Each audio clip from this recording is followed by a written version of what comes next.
nervous, but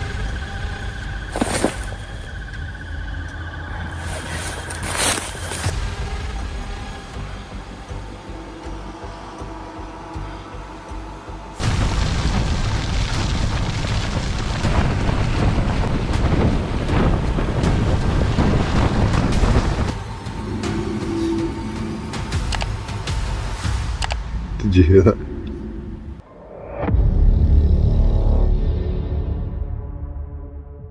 The deeper you go into the wild, the thinner the line between a peaceful night and a fight for survival becomes. From pale, distorted figures stalking the tree line to heavy stones being hurled from the pitch-black woods, these stories prove that curiosity can be a death sentence. When the silence turns hostile and your gut screams run, would you stay to see what's watching or get out while you still can? On October 28th, 2025, Dee headed out for a solo camping trip deep in the Ohio forest, leaving her car parked a good distance from her campsite. The evening seemed routine until she heard movement behind her and swung her flashlight through the trees. I'm not scared. I'm nervous, but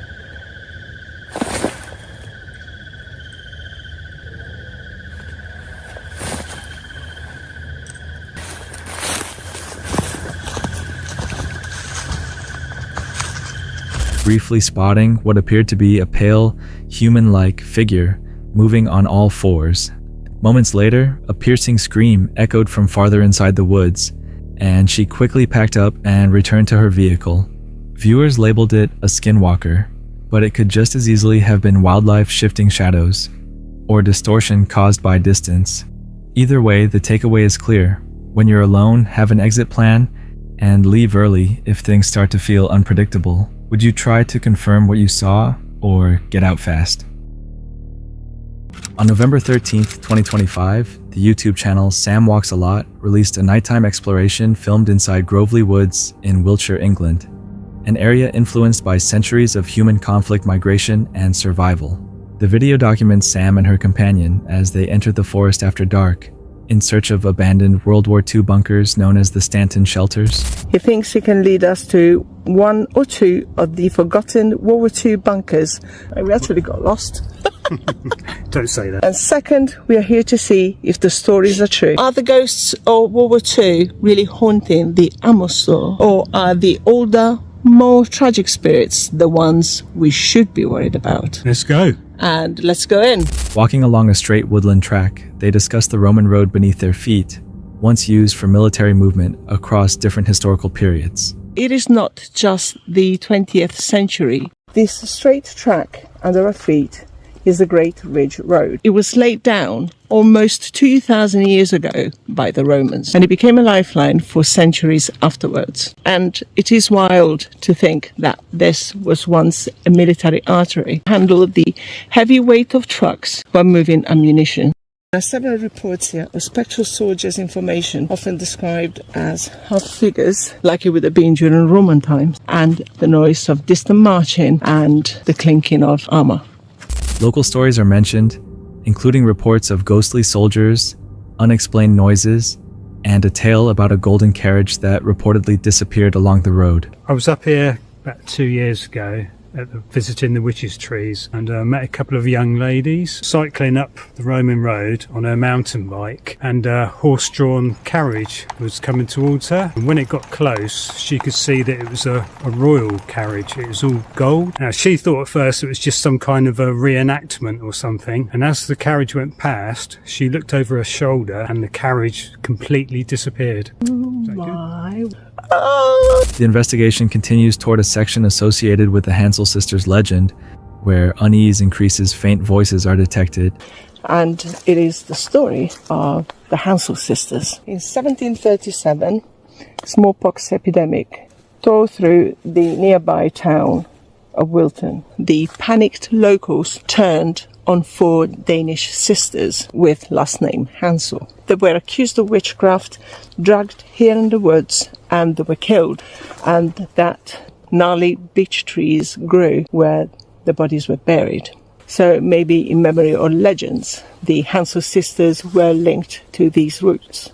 So now we are just stopping by We're gonna see if we can find the trees in the dark. Whispers I heard near the trees, like it happened when I was here last time, and that was during the daytime. We have voices coming from either the left or the back, but it sounded like women.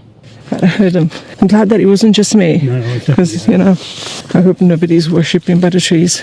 Yeah. We saw some eyes popping. And a handheld device activates near a ring of trees. We say, if there's anyone here with us now, if you interact with this, it will pick your presence up. It doesn't do anything, it just makes a sound and changes colour. Oh no!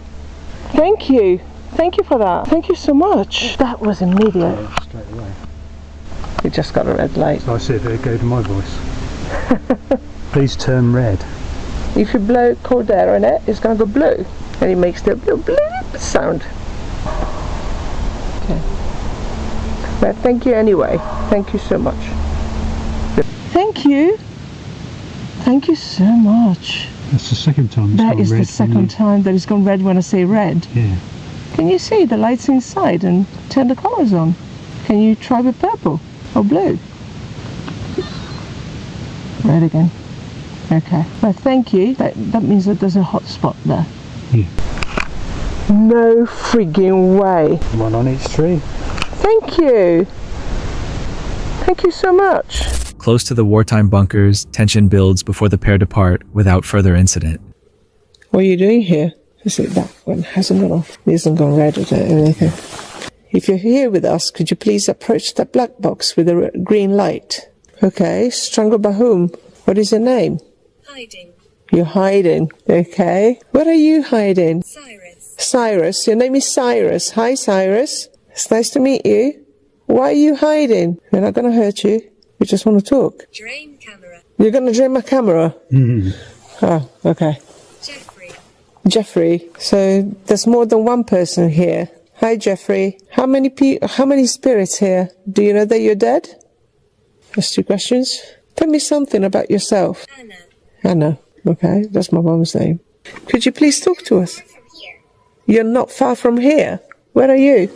I did ask where are you earlier. Yeah. Where are you? Not far from here, where? And why are you here? Were you here during the war? You're mourning. What are you mourning? Headache. Are you giving me a headache? Is it you that is giving me a headache? From an educational perspective, places like Grovely Woods demonstrate why wartime structures should be preserved not as sources of fear, but as historical records of past conflicts, civilian struggle, and the realities of war. These locations present opportunities for reflection and learning, yet they are often misinterpreted or overlooked, allowing folklore to overshadow documented history. The experience prompts a broader consideration as years pass and physical remnants deteriorate. Will future generations view these sites as reminders of history and peace, or only recall them through legends shaped by fear? After nearly 3 years of living in a stealth camper YouTuber, No Limit Van Life reviewed his security footage in October 2023 and realized how close he may have been to a serious situation. When I'm checking my cameras, my security cameras, I can't see what's happening live. So while I was checking the cameras, might have been when he came back. He might have been out there. Oh man, what would I even do? I do have a plan. In those moments, you forget plans. The right flashlight for my mountain bike. Gel, it's supposed to be better than pepper spray. He's looking in those windows. I'll pop out through my partition, wave at him in the window. I haven't gotten past that. The other thought is to open the side door, pop out there with the pepper spray and the flashlight and the camera. The video captures a man approaching the van late at night, looking through the windows, before eventually walking away without attempting to break in. The cameras were not being monitored in real time, so the encounter went completely unnoticed as it unfolded. Incidents like this highlight the importance of using cameras equipped with motion notification, selecting well-lit or secure parking areas, and positioning the vehicle to minimize blind spots. When your home is a parked van, how ready should you be before a quiet night suddenly becomes uncertain? In 2024, Jamie, a solo camper, pulled over along Ped's Way in Norfolk to stay overnight in a place that felt deserted, cold, and unnaturally quiet. As he cooked dinner, he began hearing odd distant singing coming from the woods. I don't know what the hell's going on tonight. I can hear all sorts of weird singing going on in those woods. think I'm gonna cook my tea and fuck off.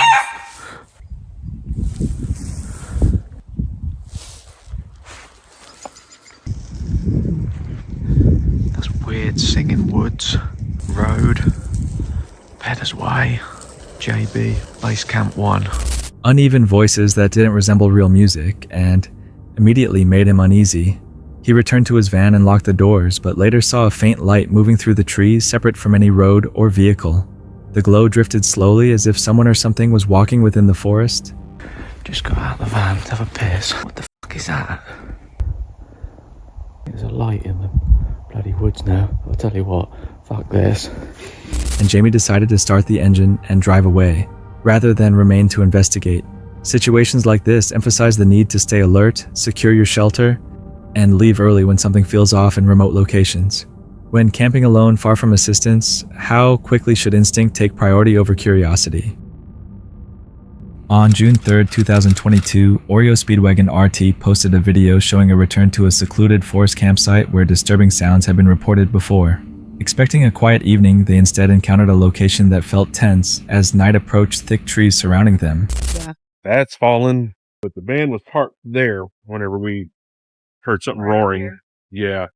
The reason we haven't come back here yet is because, it's a little bit creepy. You don't know what's out over here. I had plans last time of walking out on this little ridge. Storm is coming and there's stuff just making noise over there that I don't like, so I didn't do it. Not bad right now. And like I said, we've heard nothing. Really don't want to. I mean, I haven't really heard anything. no, it's been quiet today. Down over here. A steep drop into dark, low ground, and a silence that felt unsettling rather than calm, especially in the same direction the earlier noises had come from. There's nothing for a long ways back that way. Because this is where we heard the sounds coming from. It was back over this way and then over that way. Pretty heavily wooded over there. Yeah, I mean, everywhere here is heavily wooded. Too bad. We'd like to be able to drive down through here and park down here, but other people have driven through here, but that's on them. I'm not going to do that. I don't know why you can't, but they didn't ask me, and I'm not going to worry about trying to get why can't I? It's just it says don't do it, so I'm not going to do it. But the sounds were emanating from whence they were emanating, but it was a little bit later than this time of day last time when we started. While sitting inside the van, a sudden motion appeared at the edge of their sight, resembling someone moving quickly through the trees. And I could have sworn I wasn't looking out the mirror, but it's in my peripheral. And I could have sworn I saw something walk across there. What do you think it was? Like a man walked across there. Yeah, I don't. Watch out your window, baby. That was a little unnerving.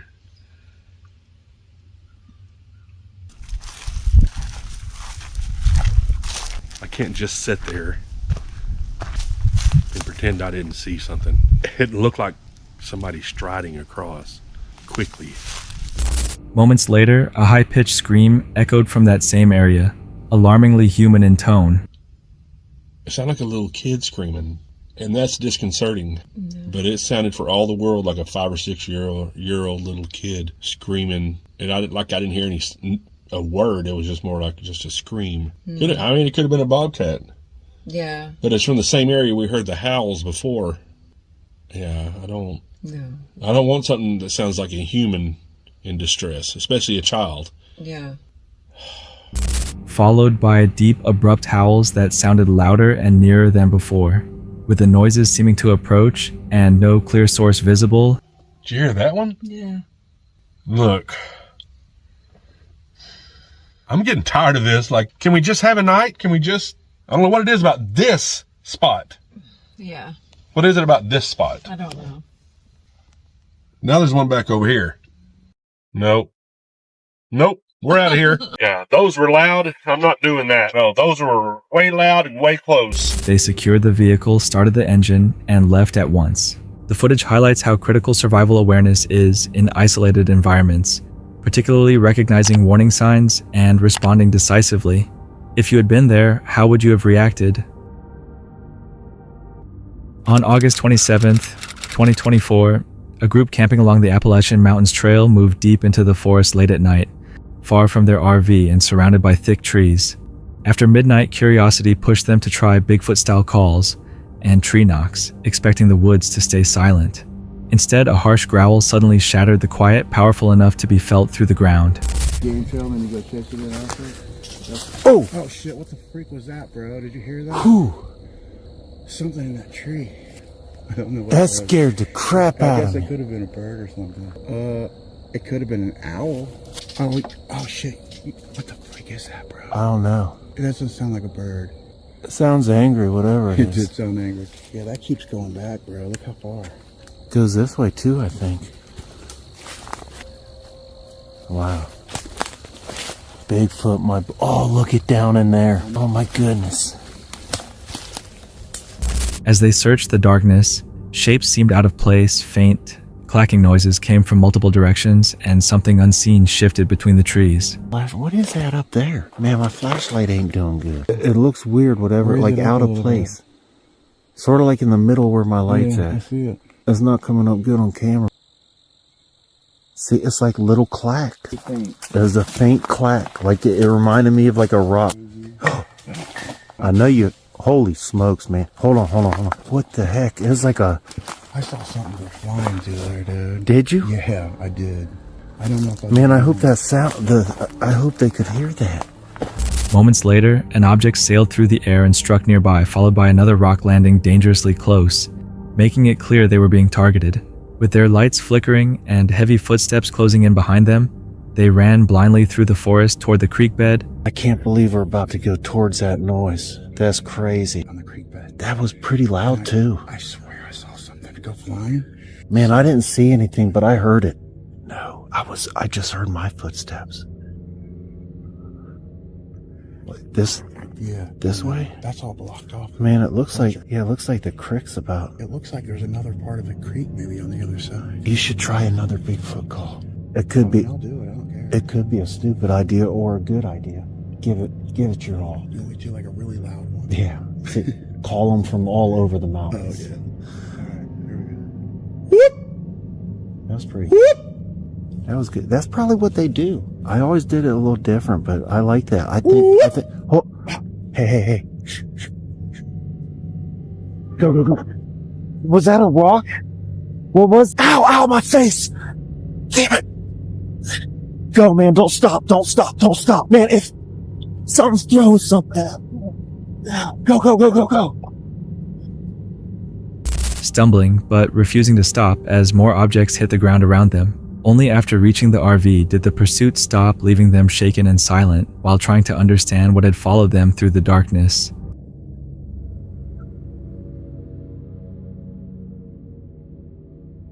It's right behind us. Go. Don't stop.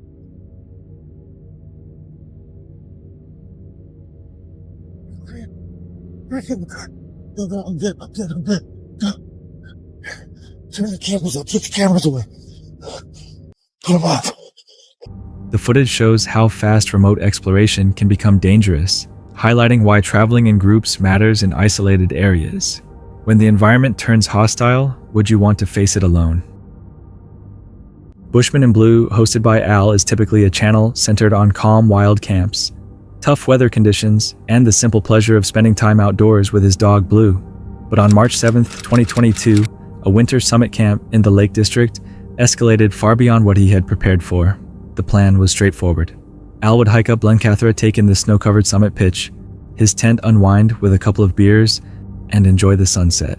In the beginning, it seemed like the perfect winter overnight trip. Look at this. It's a steep climb to get to this point, but already you can just see all the mountains in the background, all snow covered. Sun just pouring through the clouds there. Just fantastic. The snow was soft and powdery visibility was excellent, and the open sky stretched endlessly above. However, once night fell, the conditions shifted rapidly. Temperatures dropped hard, sinking well below freezing. Oh, it's chilly. It's a cold one. But nice to get that mat up. And now I'm sat on that. That makes a hell of a difference. So next job, I'm going to get all my hot gear on to keep me warm. The wind sliced through every layer he wore. The tent rattled violently. A snow blew inside, and visibility faded to nearly nothing. Well, it's getting a bit flappy in here. There's gusts coming through that are really almost annihilating this tent. So hopefully we can stand strong till the morning. The wind is just bringing, if you can see there, look at all that. Just snow just... Even so, Al and Blue remained in place, relying on their equipment and waiting out the storm. Then the real threat arrived. A sudden warm front rolled in overnight, bringing rain-rising temperatures and rapid snowmelt. Well, the wind isn't the problem anymore. I need a paddle. Look at this. What the hell am I going to do now?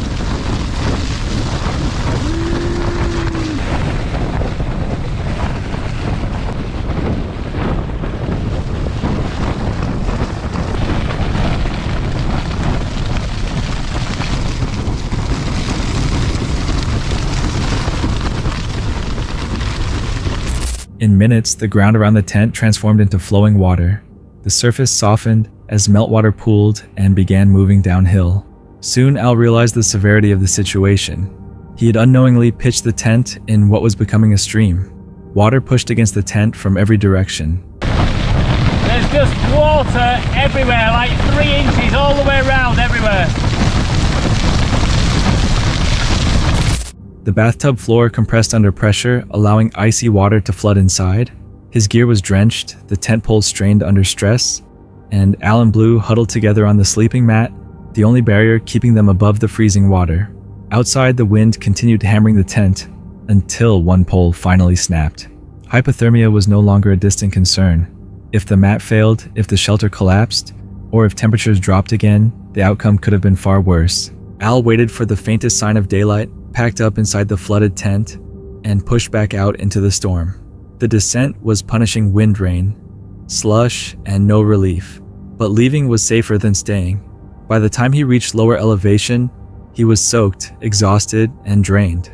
Both Al and Blue made it down safely, though the night could have ended very differently. Some view this as a sudden shift in weather turning dangerous, while others emphasize how quickly mountain conditions can change. If you were there, would you hold your ground or leave at the first warning sign? Novice Wild Camper is a channel run by solo outdoorsmen, typically centered on peaceful hikes, simple outings, and relaxed wild camping. This trip started like any other overnight stay, quiet and routine, until darkness brought something that felt out of place. On December 20th, 2021, Mad had been working nearby and chose to spend the night on White Edge. A viewer had recommended the location, and the conditions seemed ideal with a bright moon overhead and a light chill in the air, unaware that an unseen presence would soon make itself known. He followed the path past low mist resting in the valleys and selected a spot to pitch his tent. After setting up camp, he moved through his usual routine, cooking simple noodles, making coffee, and having a drink as the temperature continued to drop. Around 9:30 p.m., Mad climbed into his sleeping bag and attempted to rest.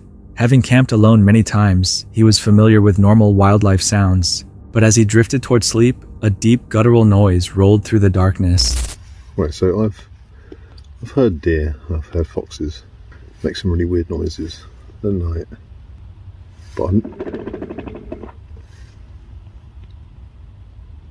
The sound was unfamiliar. It wasn't a bark or a scream, but something heavier and more strained, almost like labored breathing between each call. Mad stayed alert as the noise returned, this time seeming closer. not sure if the camera picked it up, but God knows what it is. It's quite a weird guttural sound. I'll try and boost it on the edit, see if you can hear it, because that is really weird.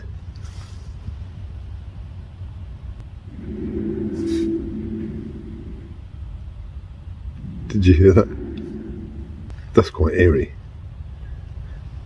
It does not sound like a deer. Definitely doesn't sound like a fox. He remained still, listening for any movement outside the tent. Nothing followed. He stayed zipped inside, avoiding the use of a light. The darkness felt absolute, and whatever made the sound seemed close enough to unsettle him more than any previous night outdoors. After some time, he tried to relax again, but the tension remained. I'm gonna zip up and put my earplugs in, I think. Try and get some sleep, and hopefully I'll still be here in the morning. Something about the noise didn't feel right. By sunrise, Mad had already been awake for hours. The temperature had fallen to around 2 degrees Celsius, and condensation lined the tent walls. The deep cry didn't return, but another strange sound replaced it. I'm acting like I've just woke up. It's about 7 o'clock. I've been up since 5. Just trying to get some morning shots. Don't know if the camera's picking it up, but there's a very weird sounding bird. It sounds like a kookaburra with a sore throat. It's not going to do it now. This time it was a harsh, rattling bird call, unlike anything he recognized. Nothing like the typical Peak District wildlife. The noise lingered near camp until he started packing up. In daylight, the ridge appeared calm again, almost harmless. Still, the memory of that deep, guttural sound stayed with him. He took one last glance at the campsite, lifted his pack, and headed back toward the car.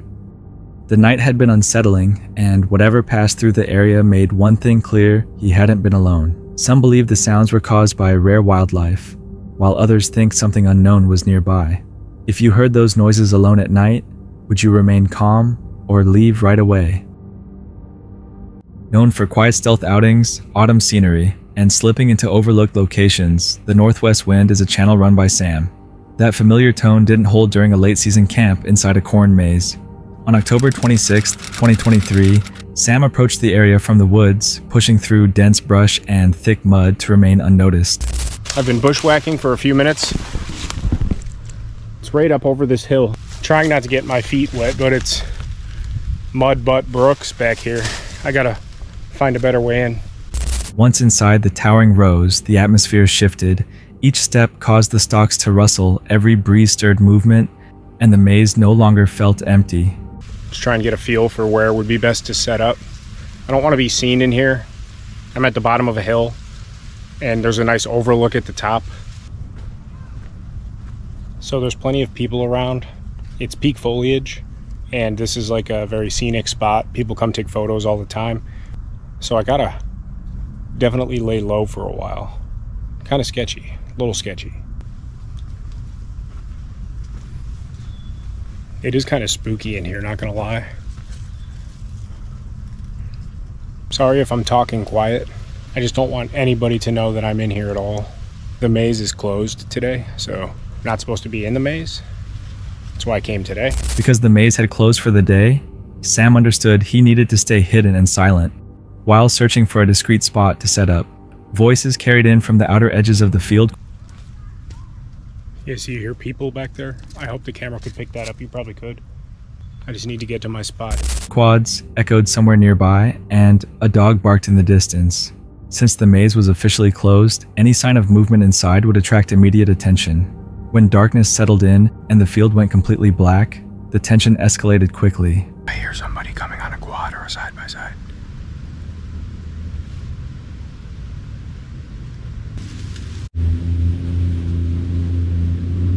There's somebody over here on a quad. Oh, shit.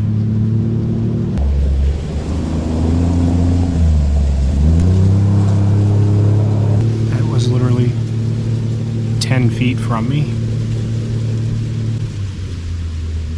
Hang on. They're literally like right there.